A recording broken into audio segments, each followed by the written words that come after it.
Oi pessoal, meu nome é Sabrina Fernandes e eu tô aqui na Carta Capital hoje para conectar uns pontinhos sobre um certo ministro aí.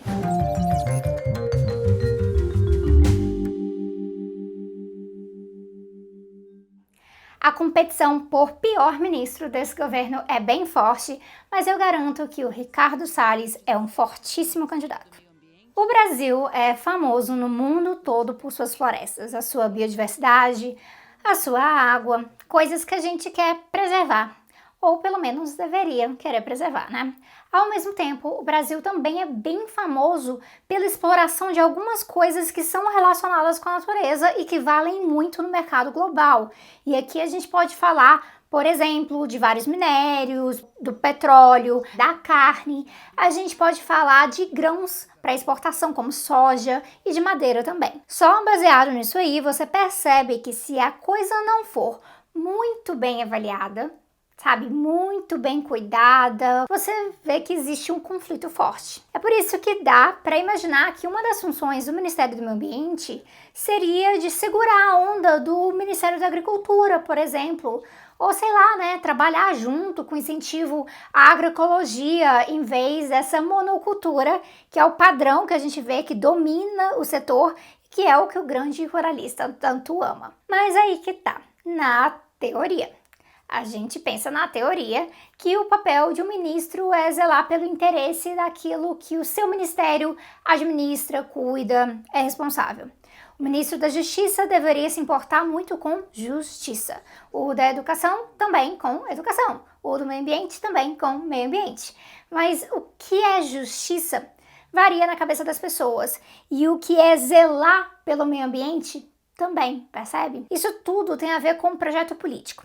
Então, quando a gente fala que o Ricardo Salles é um antiministro do meio ambiente, isso é mais para a gente pontuar que, bom, ele está fazendo um péssimo trabalho. Só que, na real, é exatamente isso que muita gente acha que deve ser a condução do Ministério do Meio Ambiente. Bolsonaro está super feliz com o Salles. Então eu separei algumas coisas aqui que estão rolando em geral que eu acho que deveriam ser levadas mais a sério e são só uma pequenina amostra de tudo que está rolando, do que o ministro está fazendo e não está fazendo, tá bom? Porque eu já ouvi papo que a economia é mais importante que o meio ambiente.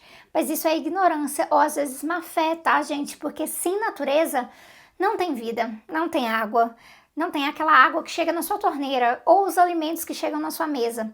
Então não dá para tocar as coisas do jeito que elas estão sendo tocadas. Ano passado, a gente bateu um recorde horrível de desmatamento na Amazônia e teve também, né, as grandes queimadas e todo mundo ficou preocupado.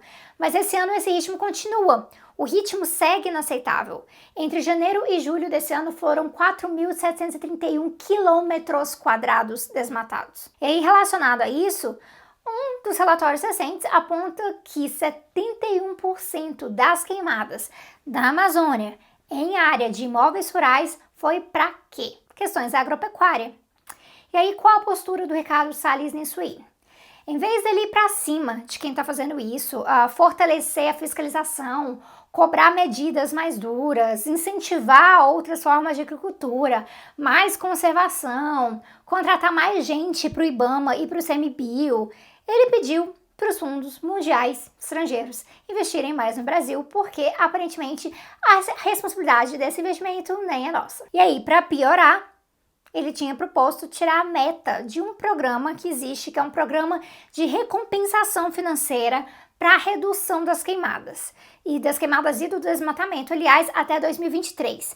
É uma meta de redução de 90%. E aí ele propôs substituir para simplesmente garantir a proteção de 0,07% da Amazônia. Somente 0,07% da Amazônia. E aí eu acho bom mencionar também que não é só a Amazônia que está em jogo. Muita gente esquece disso. O Pantanal está pegando fogo também. O Cerrado segue ali no caminho, na trilha de destruição que é promovida pelo agronegócio. E isso significa o quê? Isso significa que a proposta do Ricardo Salles para passar a boiada durante a pandemia está indo muito bem, gente. A oportunidade que nós temos, que a imprensa não está nos dando um pouco de alívio nos outros temas, é passar as reformas infralegais de desregulamentação, simplificação, todas as reformas. Então, para isso precisa ter um esforço nosso aqui, enquanto estamos nesse momento de tranquilidade no aspecto de cobertura de imprensa, porque só fala de Covid, e ir passando a boiada, e mudando todo o regramento.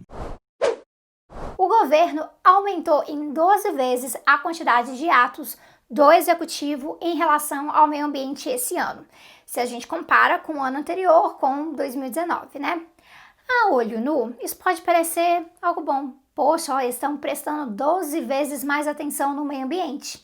Só que não é isso que a gente encontra quando a gente para observar. Foram medidas majoritariamente focadas em alterar o entendimento da legislação ambiental, criando brechas, fragilizando a legislação em geral. Se a gente observa de perto, a gente vai ver que o Ricardo Salles é péssimo para o meio ambiente. Mas ele é, ao mesmo tempo, um super caso de sucesso de ministro do Bolsonaro, porque ele realmente está conseguindo garantir essa política desastrosa do bolsonarismo. O bolsonarismo só tem elogios ao Salles. A gente chegou num ponto que o próprio Ministério Público Federal foi e pediu o afastamento do Ricardo Salles, pediu esse afastamento por improbidade administrativa. Afastar o cara porque ele está desmontando a proteção ambiental ao ponto disso ser quase inconstitucional. A coisa é bem séria mesmo, e aí vale sempre lembrar. Além de estar sendo investigado por enriquecimento ilícito, vocês viram notícias sobre isso também, o Ricardo Salles já foi condenado por improbidade administrativa em caso de fraude ambiental. E aqui eu não estou falando que ele foi acusado, estou falando que ele foi condenado mesmo, e o Bolsonaro já sabia disso e mesmo assim escolheu o Salles para ministro. Isso diz muito mesmo sobre esse governo e que não é só sobre o ministro aqui e ali. É para ficar muito alerta. É isso aí, agradeço a paciência com a voz, que o pessoal que me acompanha lá no meu canal no Tese 11 sabe que eu tô com um problema de laringe há bastante tempo, e obrigada por assistir.